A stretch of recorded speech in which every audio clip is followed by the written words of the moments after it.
Been working through basically the application of grace. Hey, ladies.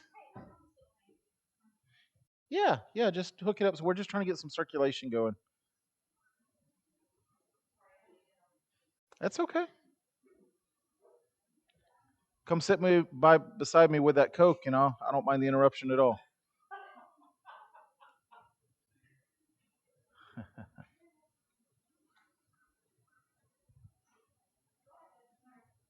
That's okay. We're waiting. Look at all that Canadian look at the geese just lined up out there. Just lined up. That's pretty. That's cute. Oh, there's been a bunch of baby ones out there. Yeah. So,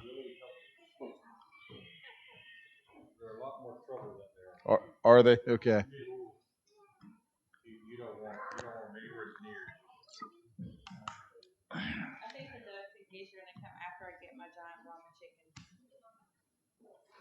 Are you really getting some chickens? Yeah. Oh, the big fluffy ones? Yeah, another one you're talking about. Yeah. All right. That's good, babe. That's good. All right. Yeah. That helps. Get a little cross something going. All right. Welcome everybody. We'll take two. We'll start this over. I'm glad you're here. You want to pour some fresh in there?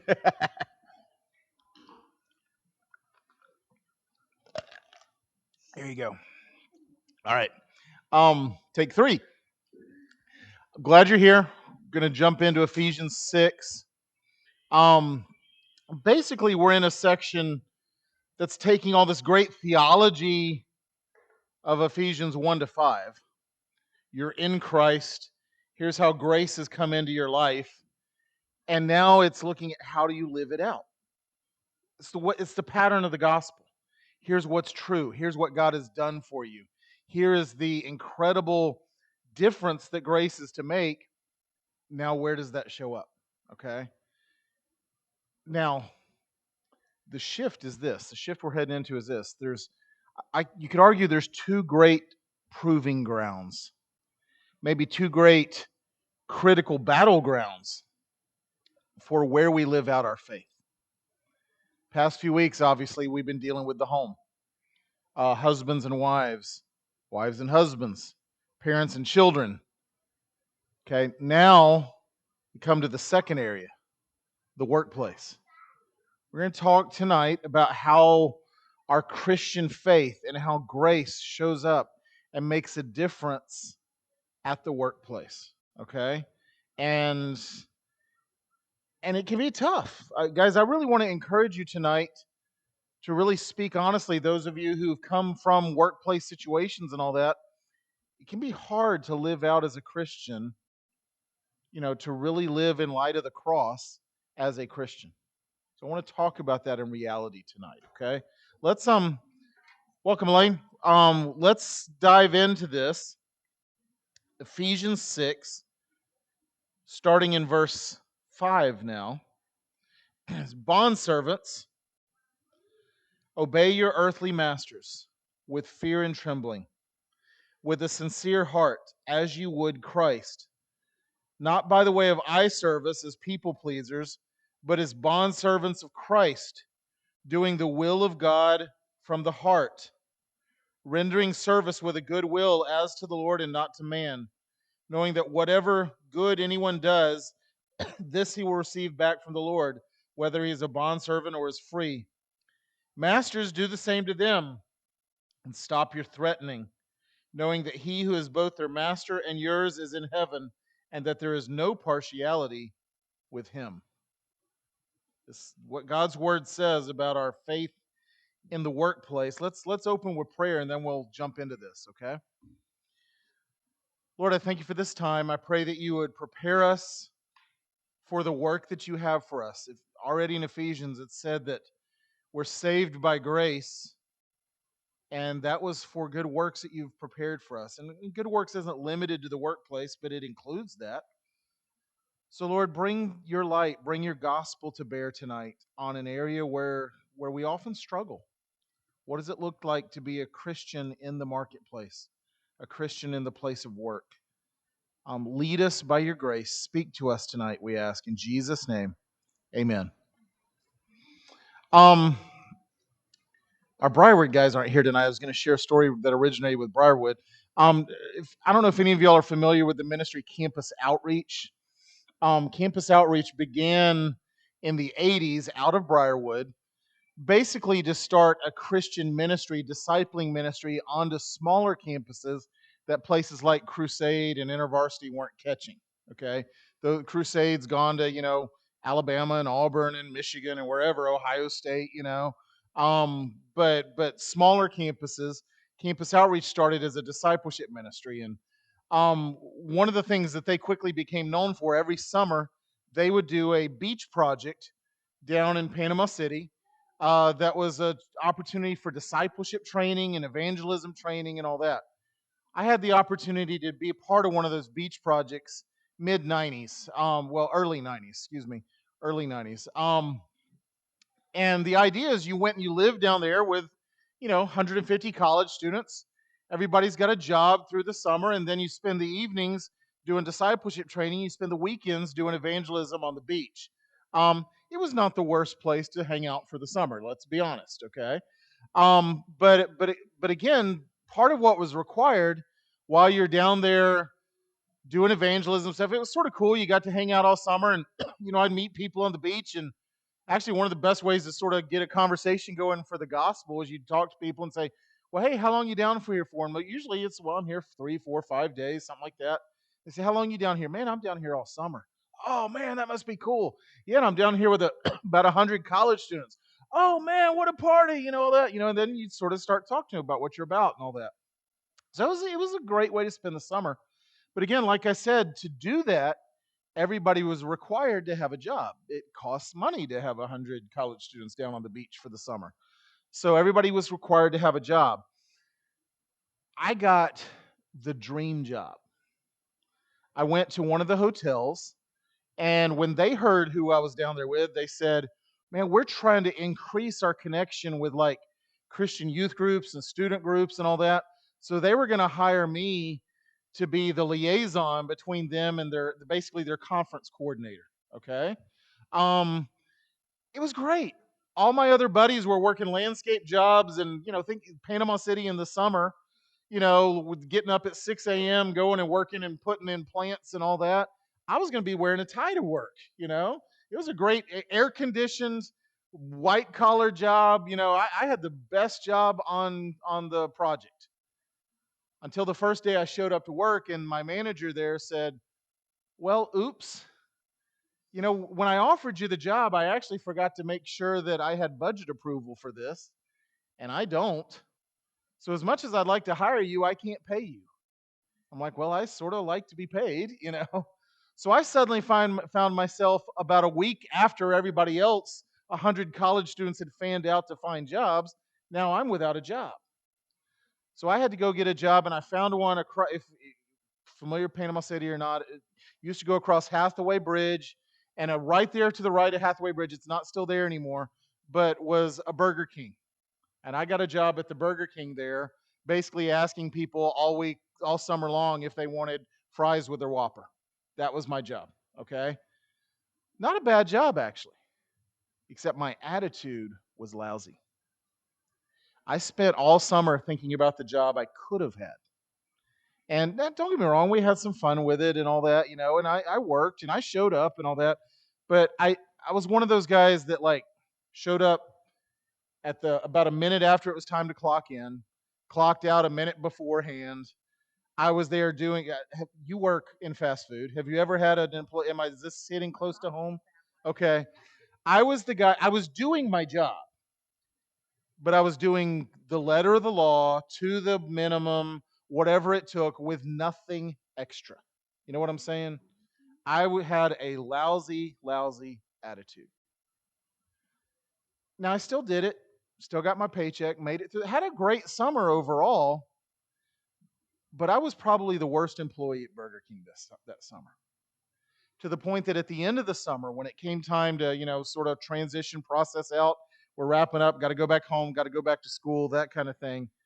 My boss was giving me an exit interview. I don't know if y'all do these at Arby's or not or whatever, but sort of giving me an exit interview. And she looked at me and she said, Mark, I got to tell you, I am really disappointed in how this summer went. She said, I had much higher expectations for you. She said, I've heard of Beach Project and I've heard of these college students who come down and knock the ball out of the park with their jobs, and they're known for their great work ethic. These are Christian kids and, honest and, show up and do extra and all. She said, she said, I wish you well.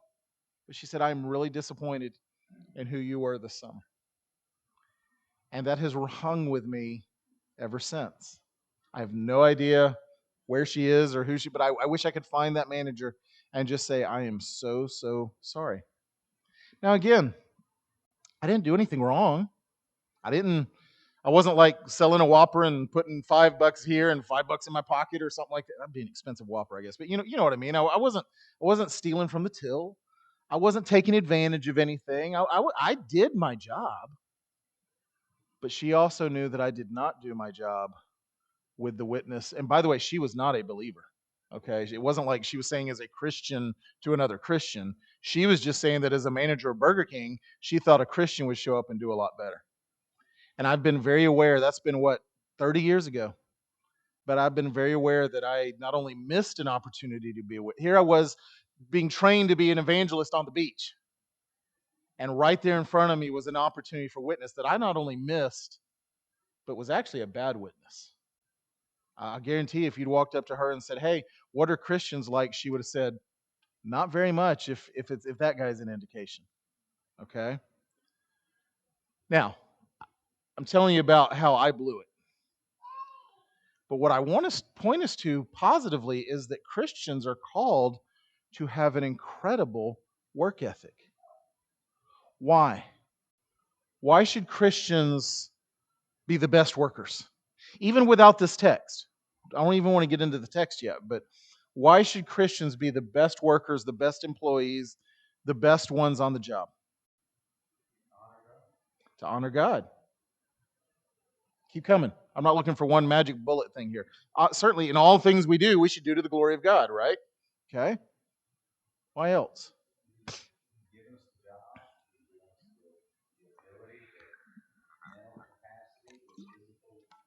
Yeah.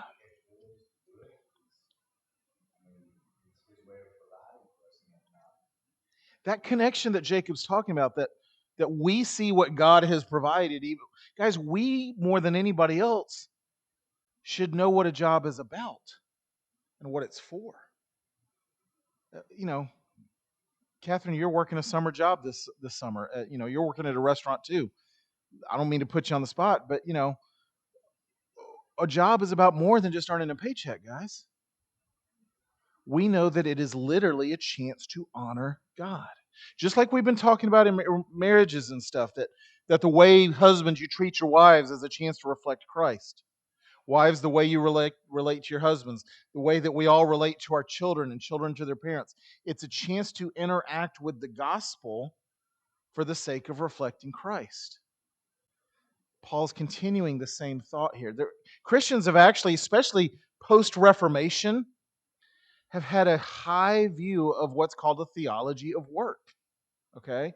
Martin Luther had a phrase. Think, Luther's working against the excesses and the corruptions of the church. And he had a phrase where he said, the milkmaid milking her cow to the glory of God was more pleasing to Christ than were the priests and the cardinals and all that with all of their robes and, vestments and all that kind of stuff. You follow what he's saying? That God's not impressed with pomp and circumstance. He's not impressed with outward stuff. That you could be the lowliest of servants and could glorify God with your job. Okay? What do y'all think of that? Is it true? Where does that speak to you? Well, if you hold back anything of your job, you're not giving them what they want, what they deserve. Right? So do it to your best of your ability. That kind of way. That, since it's tied from him. Yeah, okay, good. Somebody else, what do you think? You limit most of the opportunity because you don't know what can come from the opportunity that you're given. If you give it 100%, you could come across something. If you were just half buttoned, what we put it, you wouldn't, you wouldn't come across. Yeah, yeah. And guys, in this, we recognize, like Jacob said, we're doing this to God's glory. We're doing this as a witness, potentially. We're going to talk more about that, okay? But even more fundamentally, God is just saying that in here in His Word, that there is a value to Him even in the work we do, okay? You've probably heard this taught on before, but the other place for theology of work is from Genesis, right? Now, after the fall, mankind's work was cursed by the sweat of your brow. You're going to bring your food, that kind of thing. But but but mankind had work to do before the fall. Tend the garden, take care of the earth, be fruitful and multiply. All these things, subdue the earth, God said. There was a job to do before sin even entered the world. Work itself is not the curse. Now, work is cursed, but work itself is not. Okay? So looking at the text now, and by the way, just a quick aside, the ESV is trying to be gracious with its wording. It says, "Bond servants, obey your earthly masters." Does anybody else have anything there? Slaves. The word literally is slaves. So does this section apply to us? I mean, we're not slaves. Does it apply? Why?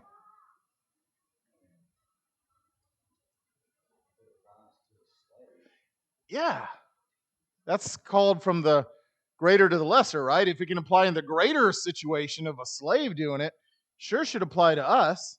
And plus, guys, just historically, you don't need too much technical here, but in the Roman Empire, up to a third of the population were slaves. Okay. But it wasn't slaves like we think of, like, in American sort of racial slavery, that kind of thing. It didn't have that kind of overtone. You could be a full member of the household, eating from the master's table and all that, and just you were a permanent servant was the idea. Okay, you were a permanent employee. All right, so this is an occupational service. All right, it really has great application to us. Okay, but let's come to the text. Bond servants, obey your earthly masters with fear and trembling. Okay. Who else has a word there? Does any have another translation? Some of them will pick it up as respectfully. Okay. Okay. All right. What does that say to you to obey your earthly masters with fear? That sounds more like a All right, slavery guys. thing, right? Be 10. fearful or whatever. How does that speak to you?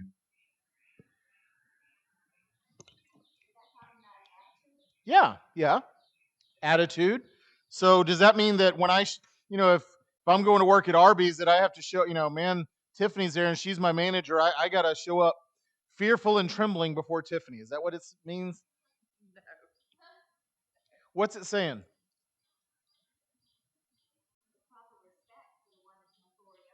Yeah, yeah, yeah. With a respect. Somebody else, what are you thinking?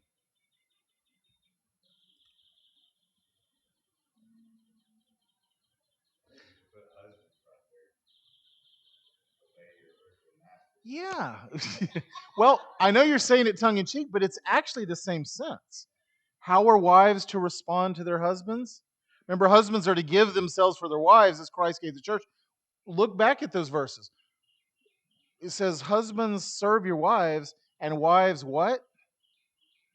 Respect. It's the same word, it's the same idea. Okay? It's not a fearful trembling like, "Oh, please don't beat me." It's a respect of position, or it's a respect of authority. Now, here's the key, because guys, I really want to drive this as sort of a rubber hits the road application of all we've been seeing. Why does Paul need to say that? Picture it. You're getting ready to go to work, and Paul comes with this verse and says, now at work, remember to treat your employer with respect. Why does he need to say that? Yeah.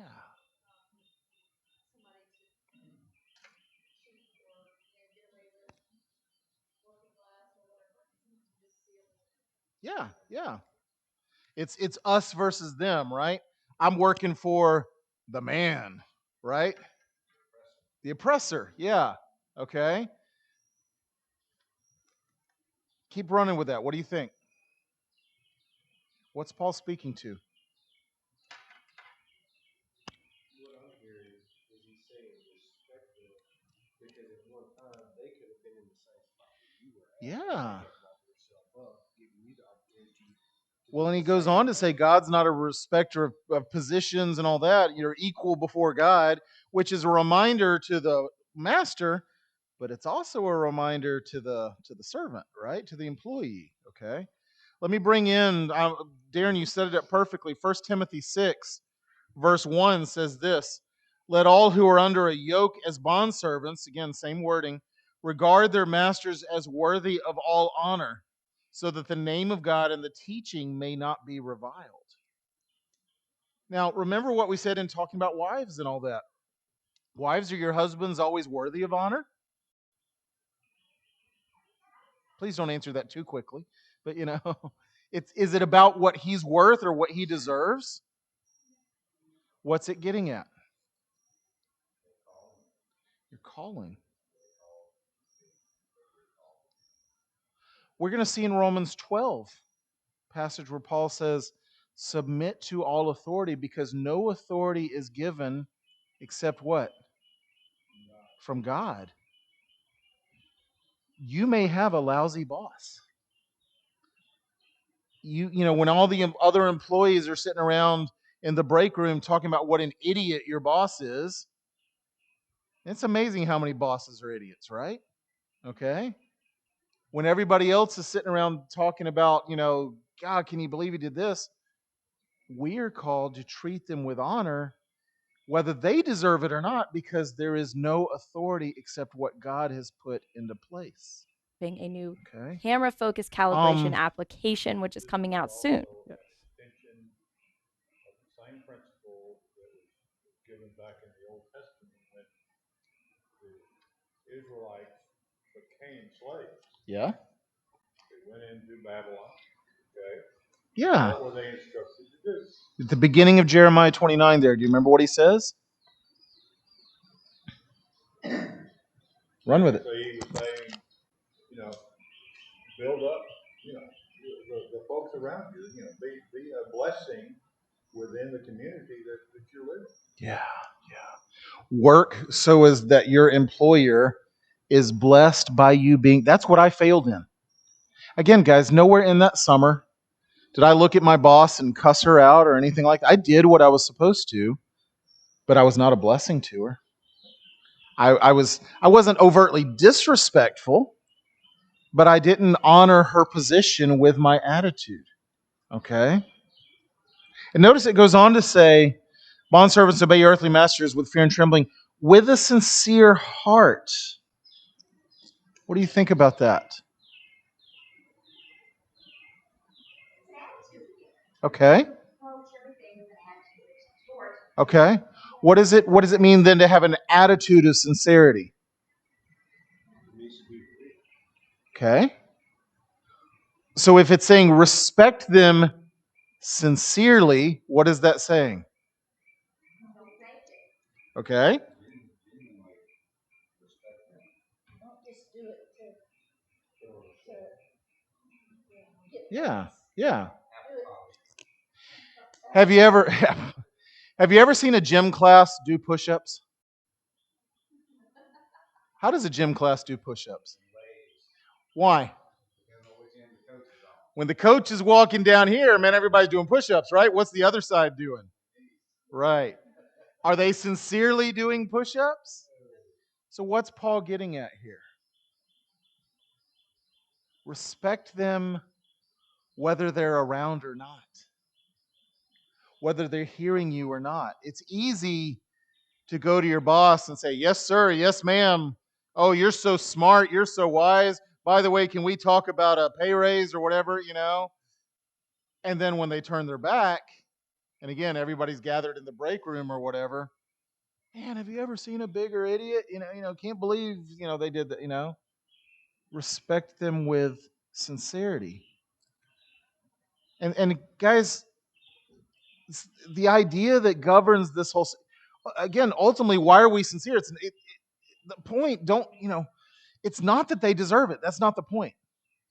Paul in Romans 12 doesn't say submit to all authority, because all authority that's really good and wise is instituted by God.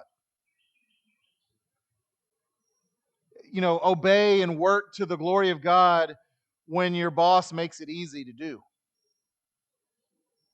Okay? If anything, he's speaking to some guy got this in Ephesus, and he was a bondservant, a slave or whatever, to the best master in the world. And when you understand, these letters were sort of circular letters, and they went around to the house churches. And some guy, when he first heard that, he went, man, you bet, Paul. Because, man, it's easy. I love serving master so and so. Somebody else heard this and went, are you freaking kidding me? I got to serve this guy with respect? I'm not pointing to you. I mean, I'm just, not pointing to Charles. Back, I got to serve my boss with respect? They don't deserve it. What do you say to that?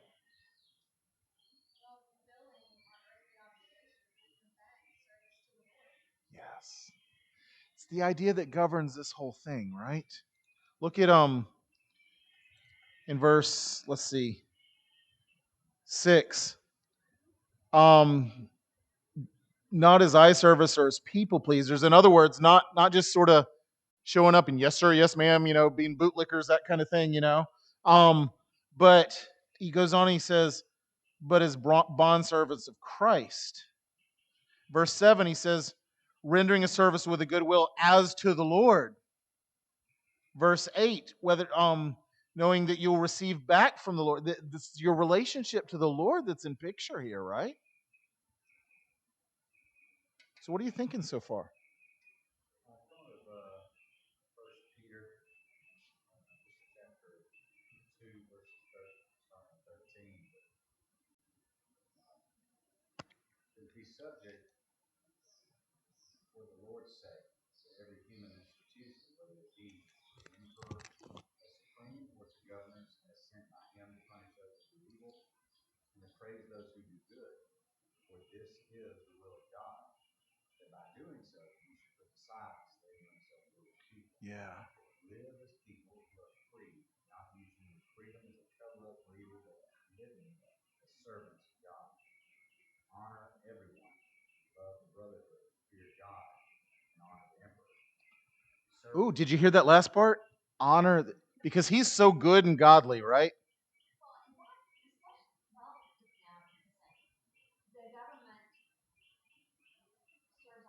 Right.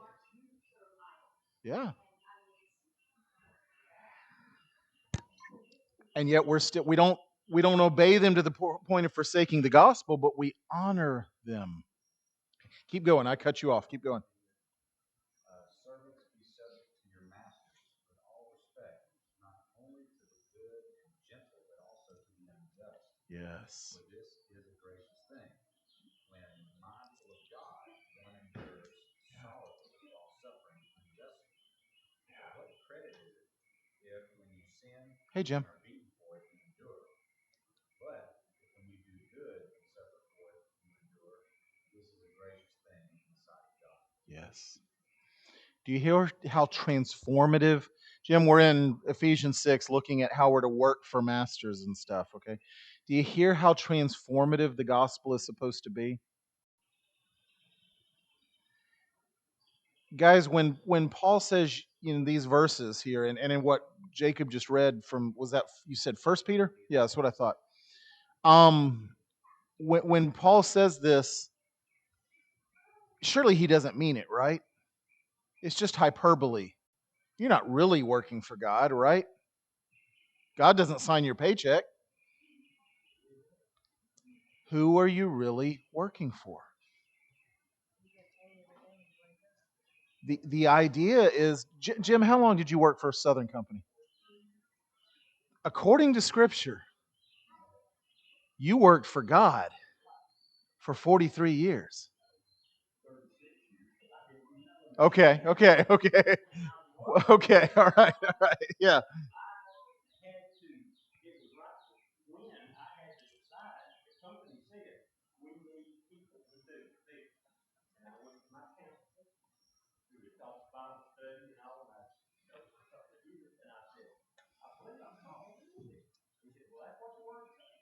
Mhm. Yeah, yeah, yeah,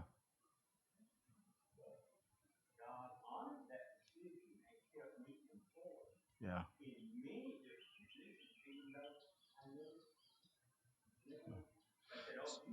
So you saw his hand through that, through that.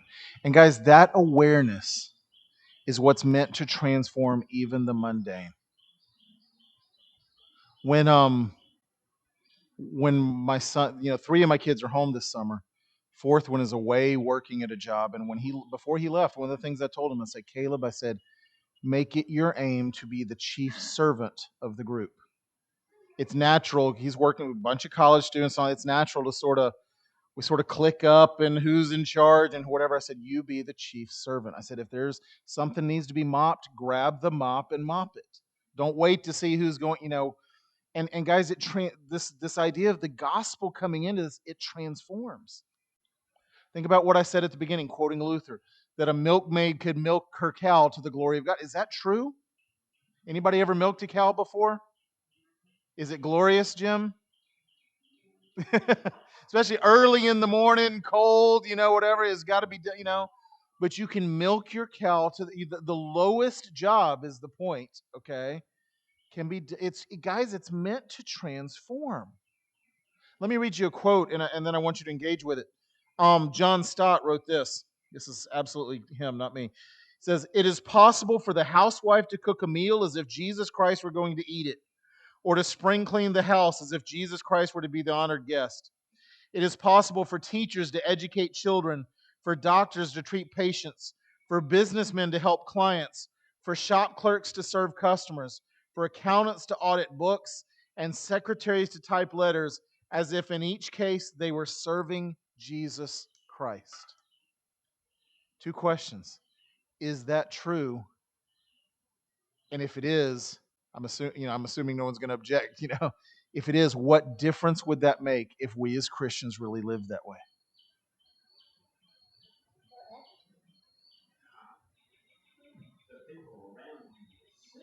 Yes. Yes.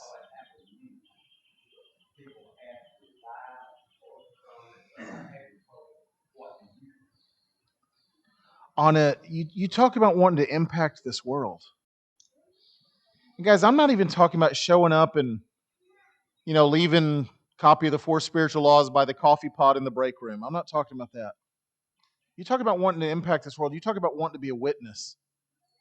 Most of us are at our jobs around 40 or so hours a week, 40, 50, 30, 40, something like that a week. That is a lot of time, typically around the same group of people. What are they seeing in you? What are they seeing through you? And again, like Elaine said, attitude, the attitude of a Christian at the job is to be transformative. I heard a story, again, this is not me at all, but it heard a story of three stonemasons who were working, and somebody came up and said, "What are you doing?" And the first one said, "I'm chipping stones. I'm cracking rocks." Second one said, "I'm earning a paycheck." Third one said, "I'm building a cathedral to the glory of God." All three were doing the same job, busting up rocks. One saw a purpose in it. You understand the difference? What are your thoughts? Uh-huh.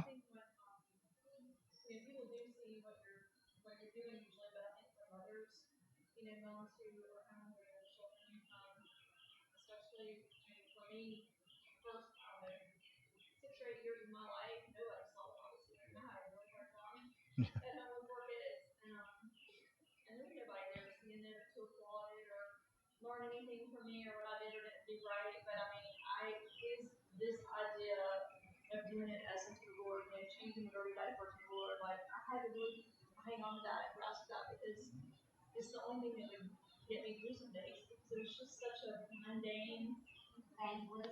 Mm-hmm. Like it fits them. They're not going, oh, there's something going wrong, I mean, it was just. Well, you got a Mother's Day card every year. Diapers, what? You got a Mother's Day card every year. That made it worth it, right? You know. Right. So it's just, there are certain jobs, and like I think that when we were on vacation, like go to janitors, like nobody ever thinks the janitors would clean up. I'm like, you know what?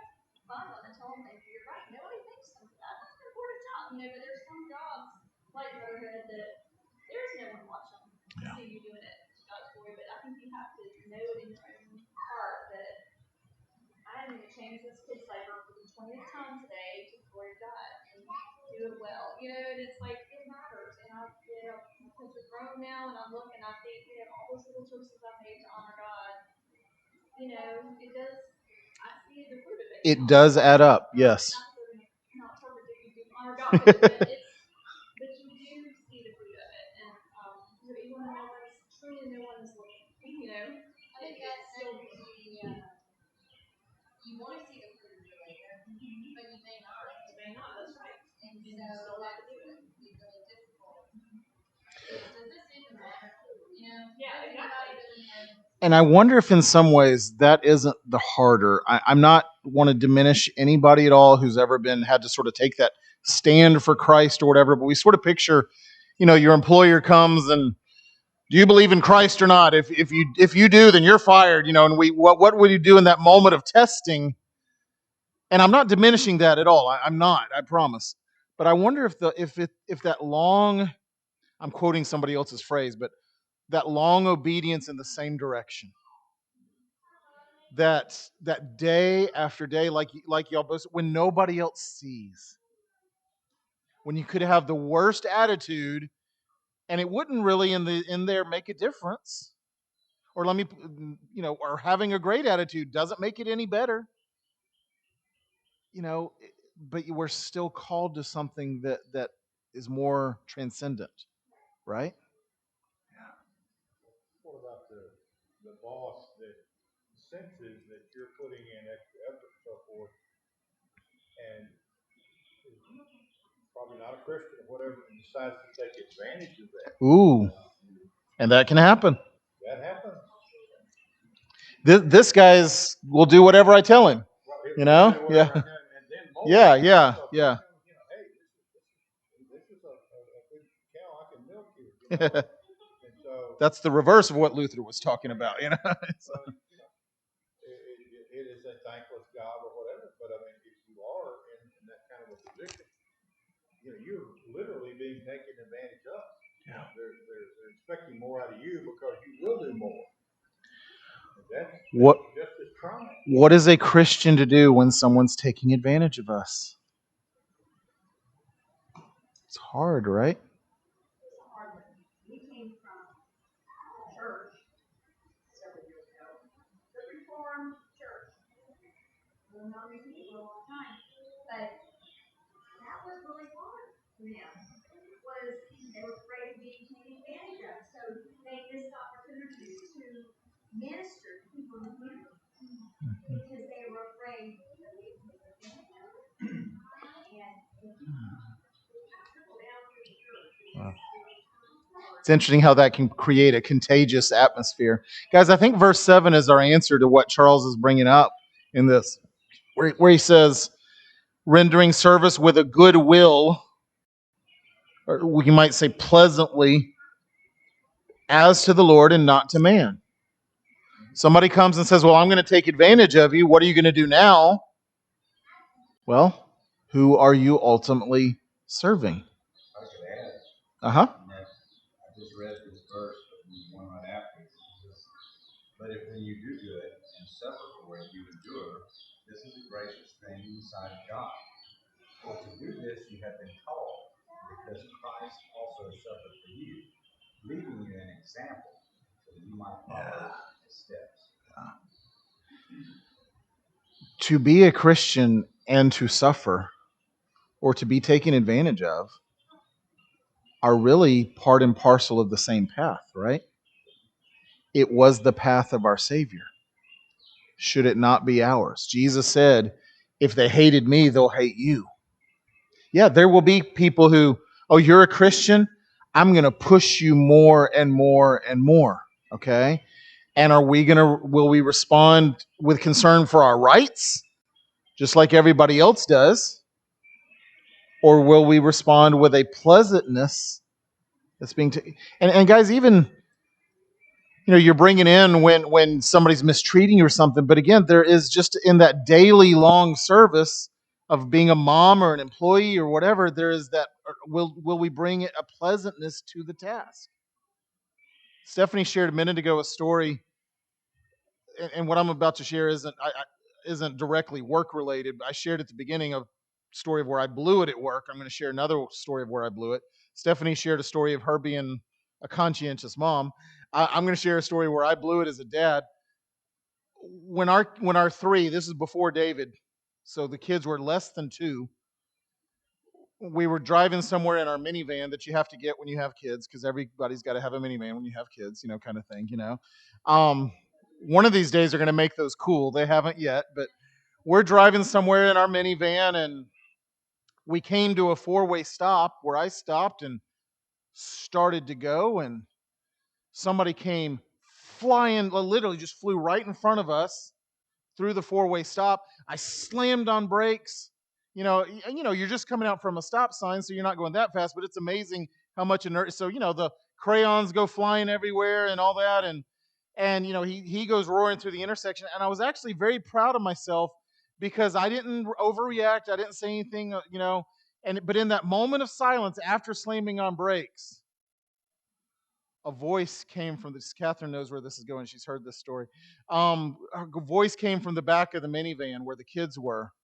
I'm not going to say who it was, but he's blonde haired and goes to Mississippi College.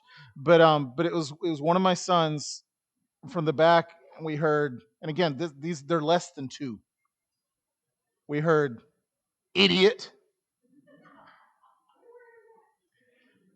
Exactly, Becky. I heard it, and I started to turn around to see who said it.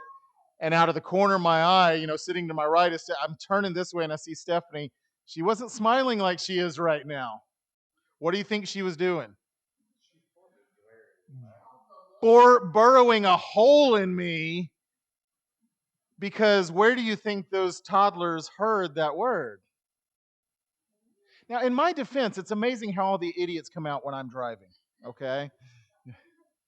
But no, now again, that wasn't work related, but my kids were hearing already. It was life. Yeah. My kids already were hearing something in my attitude, is my point. They were hearing how I treated other people, sometimes not well. And again, guys, the guy blew through a stop sign. Did he deserve to be called that? Probably. Was that the point? Okay. When Paul says obey with a pleasantness, he's speaking of, Christians shouldn't be the ones at work who are counting the minutes to 5 o'clock, or who have the sign in their cubicle that says it's hard to soar with eagles when you work with, you seen that one? A bunch of, what's that? A bunch of turkey. It's hard to soar with eagles when you work with a bunch of turkeys. You have not heard that? Okay. That shouldn't be the Christian. We should bring a joy and a pleasantness to what we do. Okay. Thoughts? Sometimes when it's getting to be a drag, really and truly, as you say, think about what you're doing. God called me to be a nurse. Okay. That was a long time ago. I was, after almost 50 years, not quite, but I would get up in the morning sometimes and say, okay, God, it's fun to get out of bed. Yeah. And then say, help me be a blessing to somebody else. God that I was doing it for. He was the one that called me to do it. Yeah. And in that calling, I mean, let's be clear, guys, that we don't usually talk these kinds of terms, but Paul goes on to say there is a reward in it. Look at verse 8. He says, knowing that whatever good anyone does, he will receive back from the Lord, whether he's a bondservant or free. Now, again, we don't usually talk about rewards from God in this sense, but here God is saying there is a blessing in how you do it. What are your thoughts on that? Okay. Right.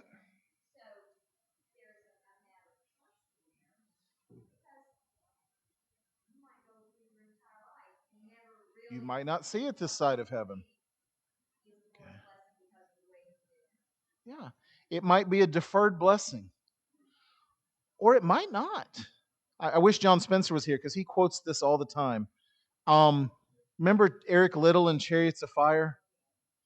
He says, I know that I'm called to China, called to be a missionary. I'm called to take the gospel, which, by the way, after the Olympics, he would go do, and he would die in China in a Japanese concentration camp.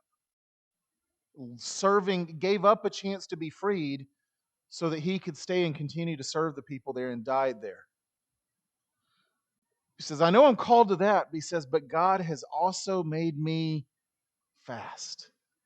And when I run, I feel his pleasure on me.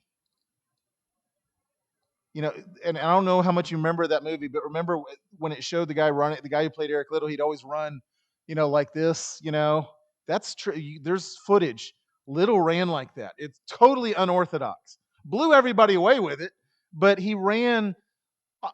It almost looks like a kid running through the park, just sort of, kind of thing.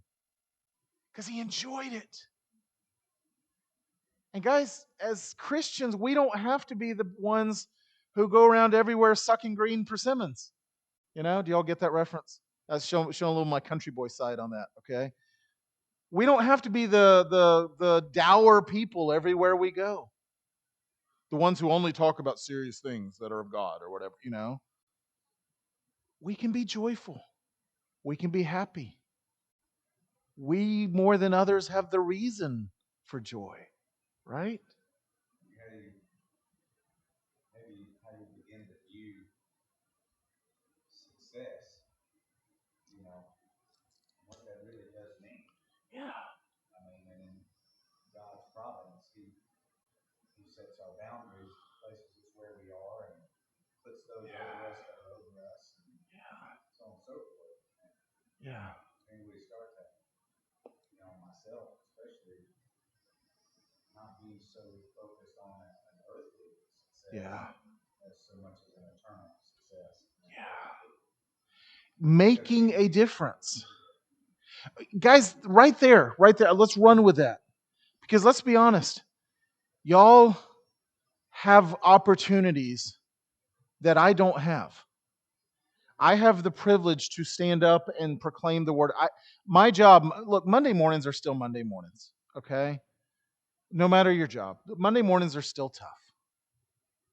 But I at least have the privilege. I get paid to study the word.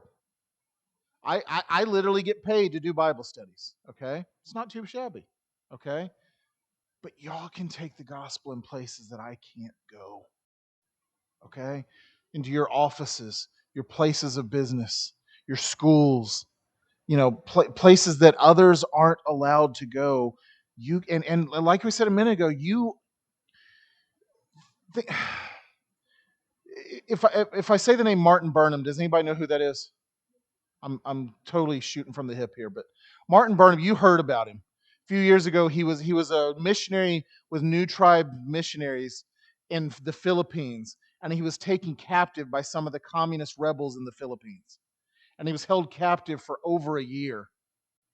Actually, eventually ended up dying in an ill-fated rescue attempt. The Philippine army tried to rescue, bullets were flying everywhere, and he was caught in friendly fire. But Martin Burnham said to his wife after that, guys, can I just be honest with you? If I were taken captive by a bunch of rebels and drug out into the jungle, You know what I'd be thinking of doing? As much karate chopping as I could to get out of there as fast as I could, right? Okay? Martin Burnham looked at his wife from the beginning and said, we have an opportunity. They have brought us to them. He said, let's do everything we can to share the gospel with them as much as possible. So Burnham, and it wasn't just that he would preach at them, his meager rations he would share with his captors. When the Red Cross would drop supply packages into the bush or whatever, he would share from that with his captors. He would pray for them. He would find ways to bless them. It got so that every night when he slept for over a year, every night shackled to a tree. Can I tell you how long my good attitude would last in that situation? Okay? But it got where his captors would argue with each other because they didn't want to have to be the one to tie him up, because they felt so bad about it because of how he was treating them. He looked and he said, for the sake of the gospel, again, bringing in the language here, I'm a slave to these people, and I'm going to take the gospel to them. Now, guys, I hope you're never really slaves. But on Monday morning, when you start that new work week, are you saying, man, I got the old, here we go again, the old grind, working for the man or whatever? Or is it, I get another week at work with these people, at Southern Company or at the insurance company or at Arby's or at Walmart or wherever, I get another week where they have to rub shoulders with me, and I can come and I can bring the gospel to them. Yes, with what I say, but also with how I am. Thoughts?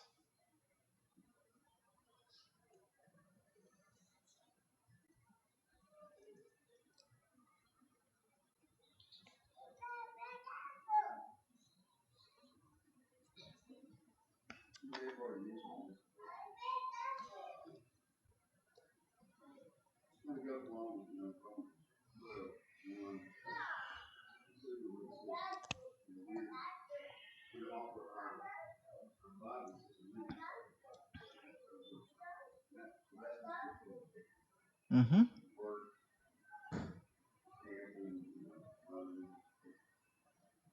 Yeah. Well, I like what you bring, Jim. Run with that. I keep coming, buddy, because doesn't that fit? You said work, family, whatever, and we're called to submit. We're called to offer our bodies. Romans 12 said that. Romans 13, submit to every government. And doesn't that fit with what we've been seeing in Ephesians? Husbands, what are you to do to your wives? Submit to them, love them, take care of them. Wives, what are you to do to your husbands? Submit to them. Parents, what do you do to your children? Submit yourself for them, right? Employees, what do you do for your masters? Submit to them for their good, their blessing, for your witness to them. And guys, it's hard. It's hard.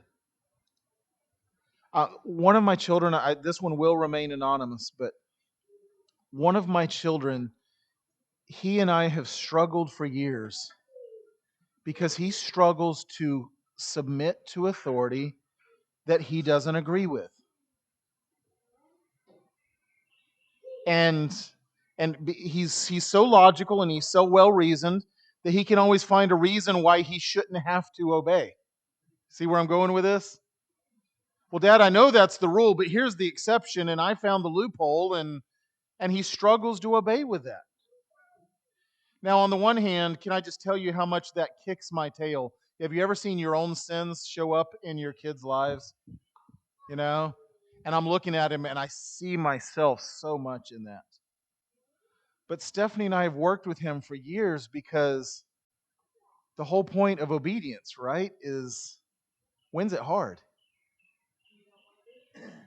If I say to my kids, there's pizza and brownies and ice cream in the kitchen, and you obey me and go eat something, how hard is that? Savannah's like, hey, really? Is there really, you know? Did y'all have pizza and ice cream and brownies? And you didn't call me? Come on.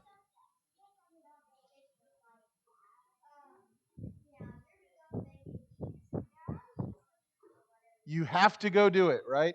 Was it hard to obey that? Where is obedience hard?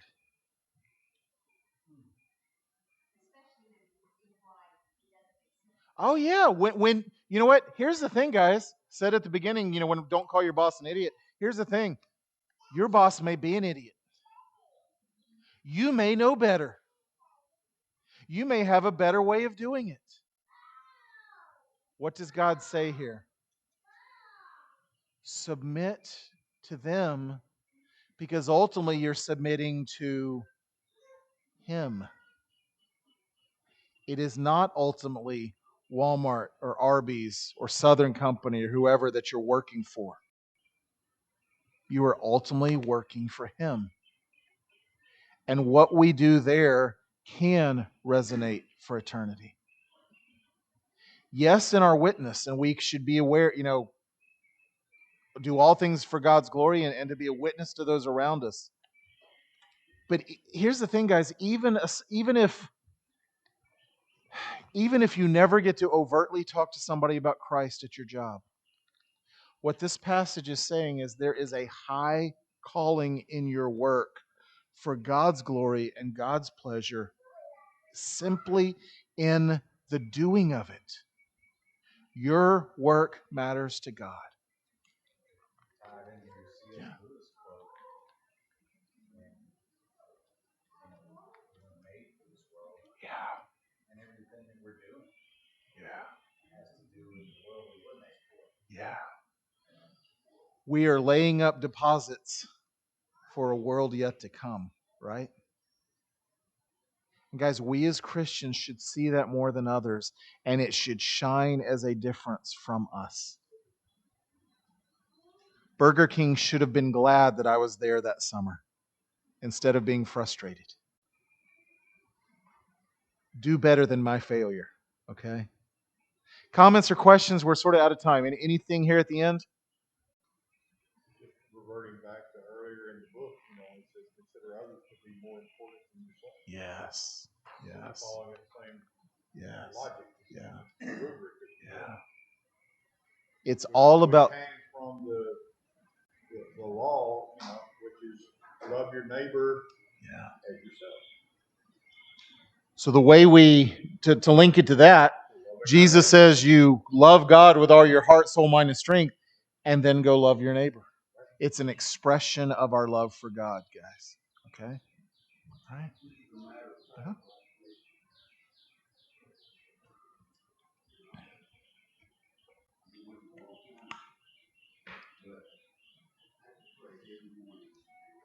Yeah.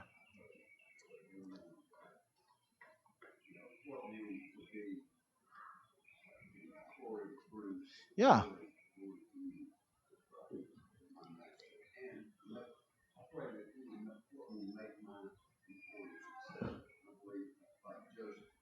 Yeah. Yeah.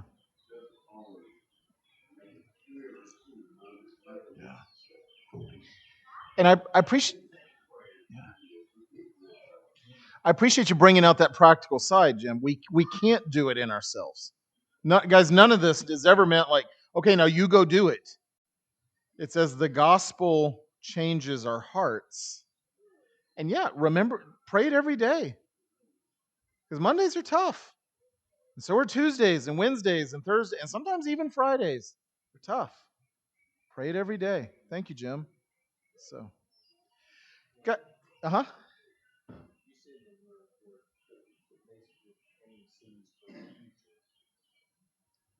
And she said, what she was doing at home, she felt like nothing matters. She didn't see anything.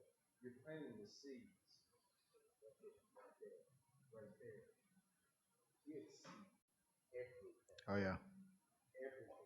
Even things they don't need to, like the idiot. That's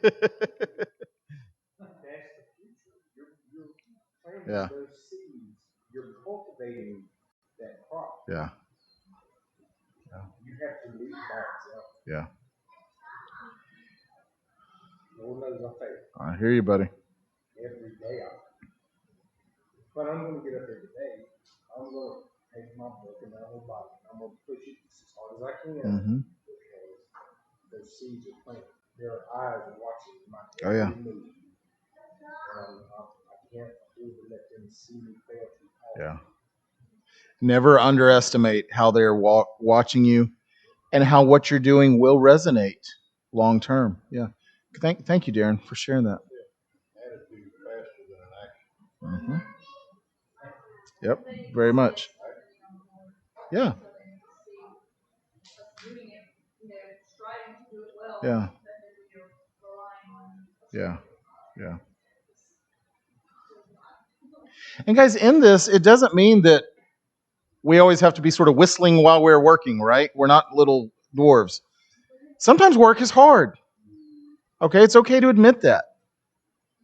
Sometimes the job, the task, the project stinks. But are we bringing a Christ-like attitude to it? You know?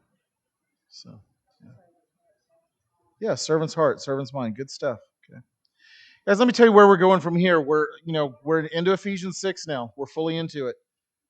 The next section gets into the famous armor of the Lord section. We're going to spend about probably the next 2 or 3 Sundays on that. So read that ahead. It's a section that is often quoted and often misquoted. And so be reading that and let's see what God's saying there. And I would ask you this, how does the gospel drive our interpretation of the armor of God? Okay, ask yourself that as you study it. Okay? All right, let's close in prayer. Jim, could I get you to close us?